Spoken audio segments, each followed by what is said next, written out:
সুৰ সম্ৰাজ্ঞী কুকিল কণ্ঠী কিংবদন্তী গায়িকা স্বনামধন্য লতা মংগেশকাৰে যোৱা 6 ফেব্ৰুৱাৰী 2022 চনত আমাক সকলোকে কন্ধাই এই পৃথিৱীৰ মায়াৰে চিৰদিনৰ বাবে গুচি যায়। নিজৰ কণ্ঠৰ যাদুৰে গোটেই পৃথিৱীৰ মন জয় কৰা এইগৰাকী মহান গায়িকাৰ বিষয়ে নতুনকৈ কিবা কোৱাৰ নিশ্চয় প্ৰয়োজন নাই। তথাপিতো তেখেতক শ্ৰদ্ধাঞ্জলি জনোৱাৰ উদ্দেশ্যে তেখেতৰ জীৱনৰ সম্পৰ্কে কিছু কথা আপোনাৰ সৈতে পাতিবলৈ আগবাঢ়িছোঁ।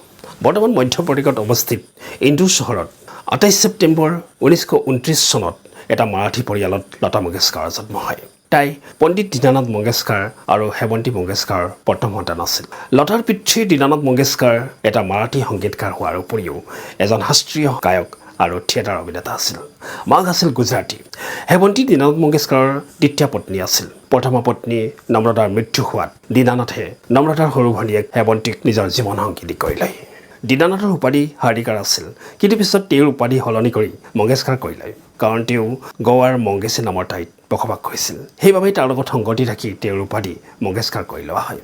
জন্মৰ সময়ত লতাৰ নাম হেমা আছিল, কিন্তু দীনানাথে তেওঁৰ নাটকৰ এটা মহিলা চৰিত্ৰৰ নাম লতিকাৰ সৈতে মিলাই লতা ৰখা হয়। লতাৰ পিছত মীনা, আশা, উষা আৰু হৃদয়নাথৰ জন্ম হয়। সৰুৰে পৰা লতাই ঘৰত গীত সংগীতৰ পৰিৱেশ পায় আৰু তাৰ প্ৰতি তাই আকৰ্ষিত হয়। পিতৃ দীনানাথে লতাক 5 বছৰ বয়সৰ পৰাই সংগীতৰ শিক্ষা দিবলৈ আৰম্ভ কৰে। লতাই পিতৃৰ নাটকতো অভিনয় কৰিবলৈ ধৰে। লতাক স্কুললৈ পঠিওৱা হৈছিল, কিন্তু তাইৰ প্ৰথম দিনা শিক্ষকৰ সৈতে মতবিৰোধ হয়, কাৰণ সৰু ভনীয়েক আশাক স্কুললৈ লগত লৈ গৈছিল। কিন্তু শিক্ষকে তাইক ক্লাছত বহিবলৈ অনুমতি দিয়াত তাইৰ বহুত খং উঠিল। তাৰপিছত তাই কেতিয়াও স্কুললৈ নগ'ল। 1942 চনত লতাৰ ওপৰত সমস্যাৰ পাহাৰ ভাগি পৰিল। যেতিয়া পিতৃ দীনানাথ মংগেশকাৰৰ মৃত্যু হয়, তেতিয়া লতাৰ বয়স আছিল মাথো 13 বছৰ। পিতৃৰ মৃত্যুৰ পাছত পৰিয়ালৰ সকলো দায়িত্ব লতাৰ ওপৰত আহি পৰিল। দীনানাথ মংগেশকাৰৰ বন্ধু চিত্ৰপট মুভি কোম্পানীৰ মালিক মাষ্টাৰ বিনায়কে লতাহঁতৰ দায়িত্ব লয় আৰু লতাক সংগীতৰ ক্ষেত্ৰখনত কেৰিয়াৰ গঢ়াত সহায় কৰে। লতাই অভিনয় কৰি ভাল নাপাইছিল, কিন্তু পৰিয়ালক পোহপাল কৰাৰ দায়িত্ব আহি পৰাত 1942 চনৰ পৰা 1946 চনলৈ কেইবাখনো হিন্দী আৰু মাৰাঠী ছবিত সৰু সৰু চৰিত্ৰত অভিনয় কৰে। লতাক সদাশিৱ ৰাও নেব্ৰেকাৰে এখন মাৰাঠী ছবিত প্ৰথম গীত গোৱাৰ সুযোগ দিছিল। লতাই গীতটো ৰেকৰ্ডিং কৰিছিল, কিন্তু ফাইনেল কাটত গীতটো বাদ দিয়া হৈছিল। তাৰপিছত 1942 চনতে ৰিলিজ হোৱা মংগলা গৌৰ নামৰ ছবিখনত লতাৰ প্ৰথম গীত শুনিবলৈ পোৱা যায়। 1943 চনত ৰিলিজ হোৱা এখন মাৰাঠী ছবিত লতা মংগেশকাৰৰ কণ্ঠত প্ৰথম হিন্দী গীত শুনিবলৈ পোৱা যায়। 1945ত লতা মংগেশকাৰ গোৱাৰ পৰা মুম্বাইলৈ শিফ্ট হয়। মুম্বাইত উস্তাদ আমান আলী খানৰ পৰা লতাই শাস্ত্ৰীয় সংগীতৰ শিক্ষা গ্ৰহণ কৰে। তাৰপিছত 1945ত মুক্তি লাভ কৰা বৰিমা নামৰ এখন হিন্দী ছবিত এটি ভজন মাতা তেৰেছাৰ নামে আৰু 1946ত মুক্তি লাভ কৰা আপকি সেৱা মে পা লাগো কি জৰীৰ জৰিয়তে লতাই মানুহৰ দৃষ্টি আকৰ্ষণ কৰিবলৈ সক্ষম হয়। তাৰপিছত গোলাম হায়দৰ আলীয়ে লতা মংগেশকাৰক লৈ প্ৰযোজক শশীধৰ মুখাৰ্জীক কাকলৈ যায়। সেই সময়ত শশীধৰ মুখাৰ্জীয়ে শ্বহীদ নামৰ এখন বোলছবি নিৰ্মাণ কৰি আছিল। গোলাম হায়দৰ আলীয়ে শশীধৰ মুখাৰ্জীক উক্ত ছবিখনত লতা মংগেশকাৰক গীত গোৱাৰ সুযোগ দিবৰ বাবে অনুৰোধ কৰিলে। শশীধৰ মুখাৰ্জীয়ে লতা মংগেশকাৰক শুনাৰ পিছত তাইৰ কণ্ঠ বৰ পাতল বুলি কৈ ৰিজেক্ট কৰে। শশীধৰ মুখাৰ্জীৰ কথাত গোলাম হায়দৰ আলীৰ বিৰাট খং উঠিল আৰু ক'লে যে আহিবলগীয়া দিনত লতা মংগেশকাৰ ফিল্ম ইণ্ডাষ্ট্ৰীত ৰাজত্ব কৰিব আৰু সকলো প্ৰযোজক পৰিচালক তাইক ছবিত ল'বৰ বাবে লতাৰ গড়ত লাইন পাতিব লাগিব। 1948 চনত গোলাম হায়দৰ আলীয়ে তেওঁৰ ছবি মজবুৰত লতা মংগেশকাৰক দিল মেৰা তোড়া কিছি কা না চোৰা নামৰ শীৰ্ষক গীতটিত কণ্ঠদান কৰাৰ সুযোগ দিয়ে। এই গীতটোকে লতা মংগেশকাৰৰ প্ৰথম হিট গীত বুলি ক'ব পাৰি। তাৰপিছত 1949 চনত মুক্তি লাভ কৰা অশোক কুমাৰ আৰু মধুবালা অভিনীত মহাল ছবিখনৰ আয়েগা আয়েগা আয়েগা আনে বালা আয়েগা শীৰ্ষক গীতটি ছুপাৰহিট হয়। এই গীতটিৰ পিছত লতা মংগেশকাৰে আৰু পিছলৈ কেতিয়াও উভতি চোৱা নাই। 1950ৰ পৰা 1970ৰ দশকক ভাৰতীয় সংগীতৰ আটাইতকৈ ভাল সময় বুলি কোৱা হয়।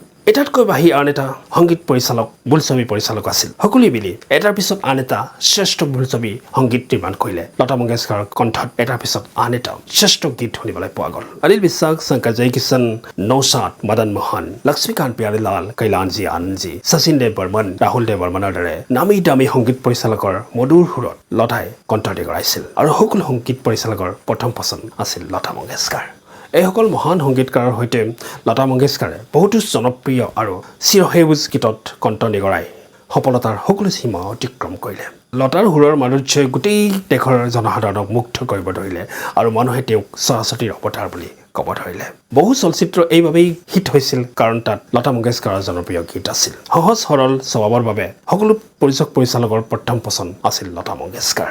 সকলো গীতকে লতাই বিশেষত্ব প্ৰদান কৰিছিল। সংগীতজ্ঞই তাইৰ বাবে কঠিনৰ পৰা কঠিনতম সুৰ সৃষ্টি কৰিছিল, কিন্তু সকলো কঠিন সুৰতে লতাই সহজভাৱে কণ্ঠনি কৰাই গৈছিল সেয়া ৰোমান্টিক গীতেই হওক বাজানেই হওক বা দেশভক্তি গীতেই হওক লতা মংগেশকাৰে কণ্ঠদান কৰা এই মেৰে বটন কি লোগো শীৰ্ষক গীতটি শুনি প্ৰধানমন্ত্ৰী জৱাহৰলাল নেহৰুৰ চকুৰে চকুলো বৈ গৈছিল হিন্দী ছবিৰ নামী দামী পৰিচালক ৰাজ কাপুৰ গুৰুদত্ত কমল আমৰাহী ঋষিকেশ মুখাৰ্জী বিমল ৰায় য়শ চোপ্ৰা B.R. চোপ্ৰা আদিৰ প্ৰথম পছন্দ আছিল লতা মংগেশকাৰ তাৰপিছত 1970 দশকৰ পৰা 1990 দশকলৈ লতাই বলিউডত ৰাজত্ব কৰে মধুবালাৰ পৰা আৰম্ভ কৰি মাধুৰী দীক্ষিতলৈ লতাই কণ্ঠদান কৰে তাৰপিছত স্বাস্থ্যৰ প্ৰতি লক্ষ্য ৰাখি 2000 চনৰ পৰা লতা মংগেশকাৰে গীত গোৱা কমাই দিয়ে লতা মংগেশকাৰক 1969 চনত পদ্মভূষণ 1989 চনত দাদা চাহেব ফাল্কে বঁটা 1999 চনত পদ্মবিভূষণ আৰু 2001 চনত ভাৰত ৰত্ন বঁটাৰে সন্মানিত কৰা হয় 1975 চনত পৰিচয় বোলছবিৰ গীতৰ বাবে 1974 চনত কৰা কাগজ বোলছবিৰ গীতৰ বাবে আৰু 1990 চনত লেখিন বোলছবিৰ গীতৰ বাবে